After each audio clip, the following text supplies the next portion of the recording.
দুনিয়াতে যখন নেবার জন্য আজরাইল আসবে, আল্লাহ পাক হুকুম করবে খবরদার এতটুকুর জন্য কষ্ট না পায়। আচ্ছা কিভাবে রূহ বার করা হবে? আল্লাহর নবী সাল্লাল্লাহু আলাইহি সাল্লামের হাদিসের আমি সারাংশ বলছি, দুটো হাদিস।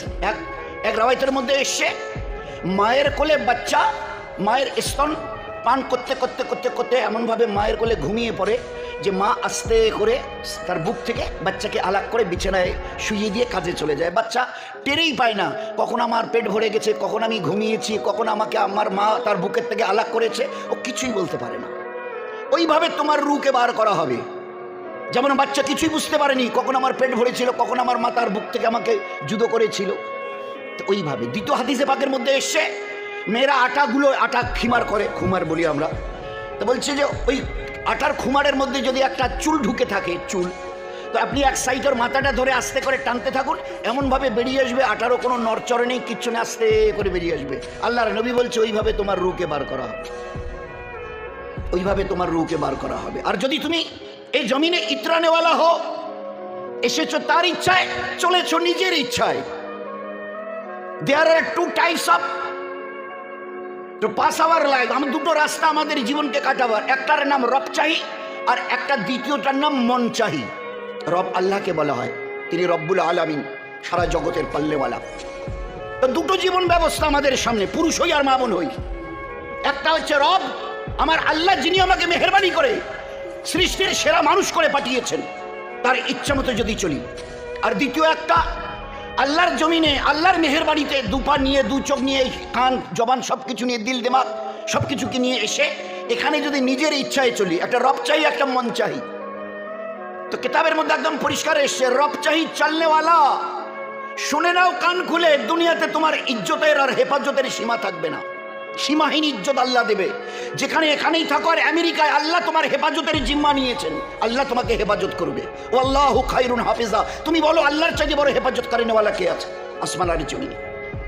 যেদিন তুমি এই দুনিয়া থেকে বিদায় নিয়ে আজরাইল এসে ওইভাবে ফের কবরে যাবে, তো জান্নাতের বিস্তরা, কিয়ামতের মাঠে উঠবে, তো ফেরেশতারা একটা ওই রকম সফেদ উট পাখা লাগানো নিয়ে সিধা আল্লাহর আরশের ছায়ায় কিয়ামতের মাঠে যখন তুমি ওখানে তোমাকে নামানো হবে না, উটের পিঠ থেকে নামানো হবে, পাখা লাগানো, ও উটের পাখি যেভাবে ডানা থেকে উড়ে যায় ওইভাবে উড়ে চলে যাবে। তোমাকে বরকে যেভাবে সাজিয়ে গুজে বরযাত্রীর লোকেরা বাড়ি থেকে নিয়ে মেয়ের বাড়িতে নিয়ে যায়, ওইভাবে কবর থেকে তোমাকে তুলে মোবারকবাদ দিতে দিতে তোমাকে হাসরের ময়দানে পৌঁছানো হবে।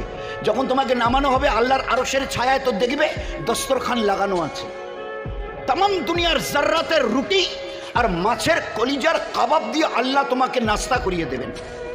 নাস্তা পুরো করার পরে তোমাকে দেখানো হবে তোমার প্যারা নবী ইমামুল আম্বিয়া তাজদারে মদিনা জনাবে রাসূলুল্লাহ সাল্লাল্লাহু আলাইহি ওয়াসাল্লাম ইন্তজার করছে, নিজের হাত মোবারক থেকে জামে কাউসারের পানি তোমাদেরকে পান করিয়ে দেবে। ক্যান ইউ ইমাজিন ইট?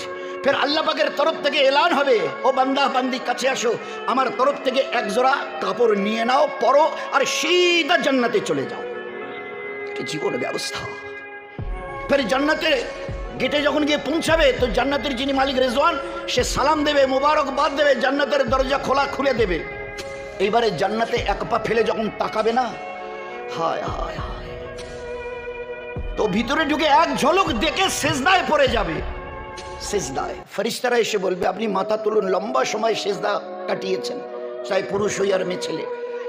তো মাথা তুলে বলবে, এত লম্বা সময়ের সেজদা কিসের জন্যে? তো বলছে, আমি আঙ্গুলে গুনা 20, 30, 40, 50, 60টা বছর আল্লাহর সামান্য একটু ইবাদত করেছি, আর এখানে এসে যে নিয়ামত দেখছি আমি তো চিন্তাও করতে পারছি না যে আমার আল্লাহ আমার জন্য এত বড় ভারী নিয়ামত এখানে ব্যবস্থা করে রেখেছেন। হুর গিলমান বিল্ডিং বালাখানা, দুধের মধুর পবিত্র শরাবের ঠান্ডা পানির নহর, আজীব ইন্তজাম, আজীব বিল্ডিং, এক একটা সোনার ইট, সোনার একটা ইটের উপর। সে জান্নাত কি হবে, কেমন বিল্ডিং হবে, শুধু কোরআনে কারিমে আল্লাহ বলেছেন, ও মাসাকিনা তাইয়্যিব, ও জান্নাতের বিল্ডিং। কলেমা পড়েছো? বলে হ্যাঁ। কি ও কি কলেমা কেমন? বলে কলেমায়ে তাইয়্যিব, পাক ও পবিত্র কলেমা। তো বলে তোমাদের জান্নাতে যে বিল্ডিং দেওয়া হবে, ও মাসাকিনা তাইয়্যিব, ও বিল্ডিং বড় পাক ও পবিত্র হবে, সেটা পাক ও পবিত্র বিল্ডিং হবে। এই দুবাইয়েরও হোস্টেল নয়, দুবাইয়েরও 160 তলা, দুবাইয়ের ওই 160 তলা বিল্ডিং নয়, একটা ওর পাশ দিয়ে যদি একটা কুকুর যেতে থাকে না, তো কুকুরদের একটু অভ্যাস ওরকমই থাকে। তো যেতে যেতে যেতে যেতে একটা পাতুলে পেশাব করে দিয়ে চলে গেল। তো জান্নাতে ও কোনোদিন কুকুর দেখাই পাবে না, থাকবেই না, তো পেশাব করে নাপাক করবে কি করে? আল্লাহ ওই জন্য বয়ান করেছেন মাসাকিনাত তাইয়্যিব, পাক ও পবিত্র বিল্ডিং সেখানে তোমাদেরকে দেয়া হবে। এখানে দুবাইয়ের ওই 160 তলা বিল্ডিং এর এক একটা করে রুমের ভাড়া, সন্ধ্যায় গিয়ে ঢুকবেন আর সকালবেলা বেরিয়ে এসে তালাটা বন্ধ করে চাবিটা এনে ওনাদের অফিসের টেবিলে রেখে দেবেন। ভাই বিল কত হয়েছে? তো বলে 18.5 লক্ষ টাকা এক একটা রুমের ভাড়া। কত ভাই? আর বলেন না কত? আর আমি বাস্তব ঘটনা বলছি আপনাদের, রূপকথা বলছি, শোনাচ্ছি না, নাটক করছি না। এক একটা রুমের ভাড়া একটা রাতের জন্য 18.5 লক্ষ টাকা। কি আছে ওতে? কতটা সুখের সামগ্রী ওখানে রেখেছেন তারা, ওই হোটেলের মালিক দুবাইয়ের। তাই যদি হবে 3.5 হাতের একটা নাপাক ইনসান, ভালো করে বুঝি, আমার জন্য দোয়া করেন, আল্লাহ আমাকে যেন বুঝবার তৌফিক দেয়। একটা মাটির ইটকে পুড়ে তাই দিয়ে একটা বিল্ডিং করা হয়েছে, যার এক রাতের ভাড়া 18.5 লক্ষ টাকা। আল্লাহ আপনার আমাদের জন্য আল্লাহ করুন যেন আল্লাহ তাই হয়, তাই যেন আল্লাহ বানিয়ে দেয়। ও জান্নাত, যে জান্নাতের বয়ান করতে গিয়ে বলছেন যার বিল্ডিং পর্যন্ত পাক ও পবিত্র থাকবে, তাহলে সেই জান্নাতের বিল্ডিংটা কেমন হবে বলুন না, কেমন হবে? আল্লাহ বয়ান করছে হুর, তোমরা চিন্তা করতে, আজ পর্যন্ত কোনো ইনসান তো দূরের কথা, কোন ফরিস্তা পর্যন্ত হুরকে হাত লাগানো, আঙ্গুল দিয়ে টাচ করা তো দূরের কথা, তারা চোখেও দেখেনি। কোরআনে কারীমে আল্লাহ বয়ান করছে তোমাদের জন্য অপেক্ষা করছে জান্নাতের ওই হুর। এরা এই রকম, এরা যেন সমুদ্রে ঝিনুকের মধ্যে লুকোনো মুক্তার মতো, যাদের কোনো ফরিস্তা আজ পর্যন্ত দেখতে পারেনি, তোমাদের জন্য সংরক্ষিত রয়েছে। এরা এরা সমুদ্রের ঝিনুকের মধ্যে লুকোনো মুক্তর মতো। মুক্ত কিভাবে আল্লাহ তৈরি করে কম বেশি আমরা জানি। আসমান থেকে বৃষ্টি পড়ে সমুদ্রে, সমুদ্রে আমাদের ওই তিস্তা তোরসায়, এই নদীতে নয়, সমুদ্রে। তো একটা ফোঁটাকে, যে ফোঁটাটাকে আল্লাহ হুকুম করেন, ওইটা এবারে সমুদ্রের গভীরতা 1, 2, 3, 4, 5 কিলোমিটার, ওটা নিচের দিকে সমানে যেতে থাকে ওই ফোঁটাটা। সমুদ্রের নিচতলায় একটা ঝিনুক মুখ খুলে রেখে দেয়, এটা আল্লাহর কুদরতে সবটুকুই হয়। একটা ঝিনুক সে মুখ খুলে রাখে, ওই বৃষ্টির ফোঁটাটুকু পানির উপরে, দরিয়ার উপরে পড়ার পরে নামতে নামতে 2, 4, 5 কিলোমিটার নিচে গিয়ে ওই ঝিনুকের ভিতরে ঢুকে যায়। আল্লাহ নিজের কুদরতে থেকে ওই ঝিনুকের মুখটা বন্ধ করে দেয়।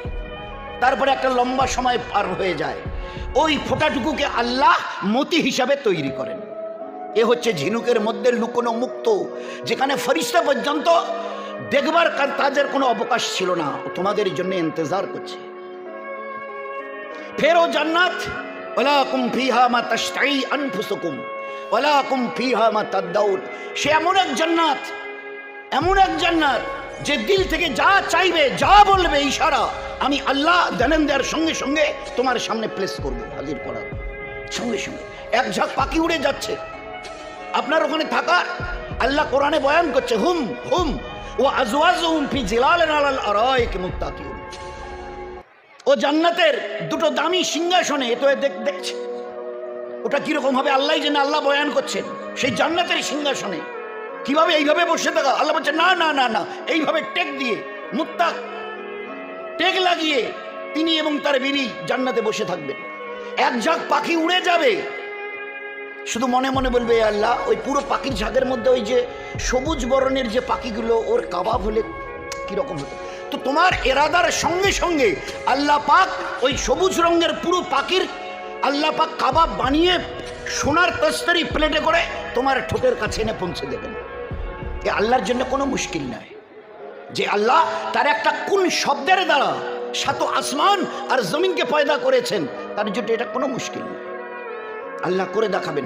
তো এবারে ফেরেশতাকে উত্তর দেবে, এই ফেরেশতারা তোমরা বলো কেন আমরা আল্লাহর শুকরিয়া আদায়ের জন্য এই সেজদা করব না? এত লক্ষ কোটি নিয়ামত আল্লাহ পাক আমাদের জন্য এখানে মজুদ করেছেন, যা কোনোদিন চিন্তা করতে পারিনি। ফেরেশতারা উত্তর দেবে, কি এমন নেয়ামত দেখেছো যার কারণে লম্বা সময় ধরে সেজদা করেছো? এখনো তো আসল নেয়ামত চোখেই দেখোনি। হায় হায় হায়, আমরা আমাদের মা বোনেরা খুব ভালো করে বুঝি। দুনিয়ার এই কটা দিন, দুনিয়ার এই কটা দিন, দুনিয়ার জাস্ট ড্রিম, স্বপ্নের মতো কেটে যায়।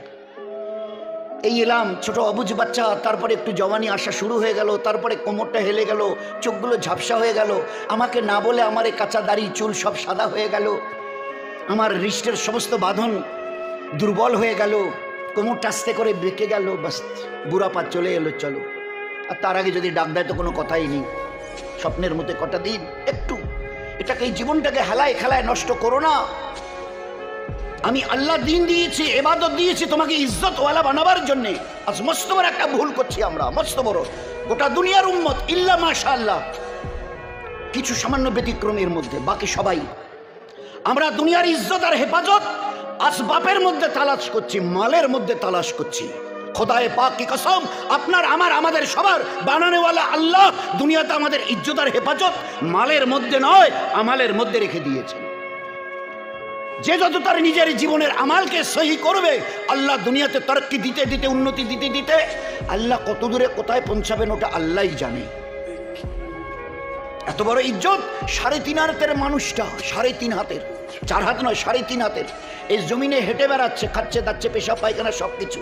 আল্লাহ পাক আমালের দ্বারা জীবনকে বানিয়ে নেবার কারণে খোদায়ে পাক কি কসম, 7 আসমান জমিনের খালিক আর মালিক আল্লাহ জিবরাইলকে বলছে, জিবরাইল যাও আমার নবীকে বলো যে উনি যেন ওনার সাথী আবু বকরকে গিয়ে বলেন যে আল্লাহ আপনাকে সালাম জানিয়েছেন। চিন্তা করা যায়, দিস ওয়াজ দ্য লাইফ, এই ছিল জীবন। এই জীবনটা কেমন যে 3.5 হাজার একটা মানুষ, সর্দি গরমি জ্বর পেশাব পায়খানা সবকিছু আছে, কিন্তু এই মানুষটার আমালের উপরে আল্লাহ এতটা খুশি হয়েছেন যে কুল কায়নাতের যিনি খালিক আর মালিক তাকে সালাম জানিয়েছেন। খাদিজা রাদিয়াল্লাহু তাআলা আনহা একজন মেয়ে ছেলে, দিনের জন্য এতটা কোরবানি দিয়ে জীবনটাকে তৈরি করে করে এগিয়ে নিয়ে যাচ্ছিল, আল্লাহ পাক জিবরাইলকে পাঠিয়ে দিয়ে খাদিজা রাদিয়াল্লাহু তাআলা আনহাকে সালাম জানিয়েছেন। বলুন এর চাইতে আর ইজ্জত কি হতে পারে? এটাকে বুঝবার জন্য আমরা মাঝে মাঝে, এখন মমতা ব্যানার্জি এখানে এসে যদি কোনো একটা লোককে ডেকে সামনে গিয়ে যদি প্রণাম করে, কি অবস্থা হবে লোকটা? নরেন্দ্র মোদী সাহেব যিনি আমাদের ভারতের পিএম, তিনি যদি কোনো একটা লোককে ডেকে গিয়ে এইভাবে প্রণাম করে, লোকটার কি অবস্থা হবে? বলুন বলুন বলুন। তো ফেরেশতারা বলবে তোমরা কি দেখে এতটা লম্বা সময় ধরে সেজদা, যে এত নিয়ামত আল্লাহ আমাদের জন্য আঙ্গুল গুনা কটা দিন আমরা আল্লাহর ইবাদত করেছি, তার বদলাই? তো ফেরেশতারা উত্তর দেবে আসল নিয়ামতটা এখনো তোমরা দেখোই নি। তো আপনি আমরা সবাই তাজ্জব হয়ে যাবো, এ ফেরেশতারা কি বলছো? যে নিয়ামত কোনোদিন কল্পনা করতে পারিনি, তারপর বিয়ন্ড আওয়ার ইমাজিনেশন, আমাদের কল্পনার অতীত নিয়ামত আল্লাহ ভরিয়ে রেখেছে আমাদের জন্য। দিলি দিলে যা চাইবো, ঠোঁট হেলিয়ে যা চাইবো, যা বলবো আল্লাহ পাক। আর তোমরা বলছো এর চাইতে আসল নিয়ামত এখনো দেখোই নি। কি নিয়ামত বলো? বলে একটু অপেক্ষা করো, একটু, সামান্য সামান্য। জীবনভর কাকে ডেকেছিলে? বলে আল্লাহকে। দেখেছো কখনো? বলে দুনিয়া। বলে না। কিয়ামতের মাঠে? বলে না। এ পর্যন্ত? বলে না। একটু অপেক্ষা করো, 7 আসমান জমিনের বানানেওয়ালা আল্লাহ এই এক্ষুনি তোমাদের সামনে চলে আসবে। বলুন তো ওই সময়টা কি হবে? আমাদের একটা ওরকম হয় দুনিয়াতে, ওই সমস্ত পার্টির মিটিং টিটিং, ও বক্তৃতা করছে বারবার মাইকে, ওখান থেকে অ্যানাউন্স হচ্ছে একটু অপেক্ষা করুন, শান্ত হন, শান্ত হন, এখনই আমাদের সিএম চিফ মিনিস্টার এসে যাবে, আপনারা একটু ধীর স্থির হন, এখনই আমাদের প্রাইম মিনিস্টার নরেন্দ্র মোদী সাহেব এসে যাবে। তো লোকের অবস্থা কি হয় বলুন? 3.5 হাতের একটা নাপাক ইনসান ছাড়া তো আর কোনো পরিচয় নেই। পায়ের নখ থেকে মাথার চুল পর্যন্ত বদবু ছাড়া তো কিছু নেই। এই 3.5 হাতের মানুষটা দুর্বল ছাড়া তো কিছু নয়। সামনের দিকে যদি তাকায় তো পিছনে বলতেই পারবে না তিনি সিএম হোক আর পিএম হোক, যে আমার পিঠের উপরে কি বসে আছে। ডান দিকে যদি তাকায় তো বাঁ দিকটা অন্ধকার, বাঁ দিকে যদি তাকায় তো ডান দিকটা অন্ধকার, সামনে যদি দেখে তো পিছনটা অন্ধকার, ঘাড় ঘুরিয়ে যদি পিছনটা দেখে তো গোটা সামনাটা অন্ধকার। তা সেই দুর্বল মানুষটা যদি আসতে শুনি তো আমরা সব ভাই এক্ষুনি চলে আসবে, অ্যানাউন্স হয়ে গেল। তো ফেরেশতারা অ্যানাউন্স করবে একটু অপেক্ষা করুন। কিসের জন্য? বলে 7 আসমান জমিনের বানানেওয়ালা আল্লাহ রব্বুল আলামিন এক্ষুনি এসে হাজির হবেন। আল্লাহ তার রহমতের সুরত নিয়ে এসে আপনার আমার সামনে দাঁড়াবে। আমরা ঠোঁট খুলতে চাইব, আমাদের ঠোঁট নড়বার আগে আপনার আমার বানানেওয়ালা আল্লাহ আমাদেরকে সালাম জানাবেন। সালামান কাউলাম মির রব্বির রহিম, দয়ালু মেহেরবান আল্লাহর তরফ থেকে তোমাদেরকে হায় হায় সালাম জানানো হবে। তো এই জীবনটাকে পাবার জন্য দুনিয়াতে আল্লাহ পাক একটা জীবন ব্যবস্থা দিয়েছেন ইমামুল আম্বিয়াকে দিয়ে। সে জীবন ব্যবস্থাটা কি ছিল? কি ছিল ওর মধ্যে? যদি আল্লাহর হুকুম মেনে চলি, ফরমা বরদারি করি, তো আজ সত্যিকারের দোস্ত দিল থেকে যদি আমরা আলোচনা করি নিজেরা না, তো একটা বড় জিনিস হারিয়েছি। কি? যে গোটা দুনিয়াতে আল্লাহ পাক আমাদেরকে এই জমিনে এনে চিউটি থেকে জিব্রাইল সবাইকে আমাদের ফরমা বরদার বানিয়েছিলেন। খুব ভালো করে জিনিসটা বুঝি, নয়তো জীবনটাকে বোঝাই হবে না। এক আল্লাহর মাননেওয়ালা বনো, ও ইমানওয়ালা ওয়ালি, কান খুলে শুনে নাও, এক বানানেওয়ালার হুকুমকে মাথা পেতে নাও। গোটা কায়নাত তোমাদের হুকুমকে মাথা পেতে নিতে বাধ্য হবে। গোটা দুনিয়াকে আমাদের অনুগত করা হয়েছিল, বাধ্য করা হয়েছিল। এরা তোমাদের গোলামি করতে বাধ্য হবে। কতদিন? যতদিন তোমরা এক আল্লাহর গোলামিকে মাথা পেতে নেবে। যতদিন এই ঈমানওয়ালা ওয়ালিরা আল্লাহর হুকুমের কাছে নিজেকে আত্মসমর্পণ করেছিল, গোটা কায়নাতকে, সৃষ্টি জগৎকে আল্লাহ এদের গোলাম বানিয়ে দেখিয়ে দিয়েছিলেন। যেদিন থেকে আল্লাহ পাকের হুকুমের অবাধ্য, নাফরমানি, ডিসঅবিডিয়েন্ট যেটাকে বলা হয়,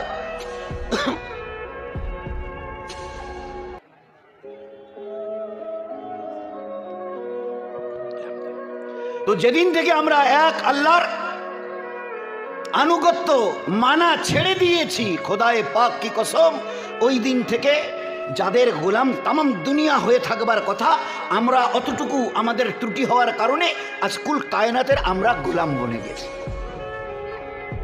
ছিলাম সৃষ্টির সেরা হিসাবে, কায়নাত আমাদের অনুগত থাকবে, কিন্তু যেদিন আল্লাহর অনুগত থেকে নিজেকে বার করে দিয়েছি, সেই দিন থেকে সবার আমাদেরকে অনুগত হতে হচ্ছে।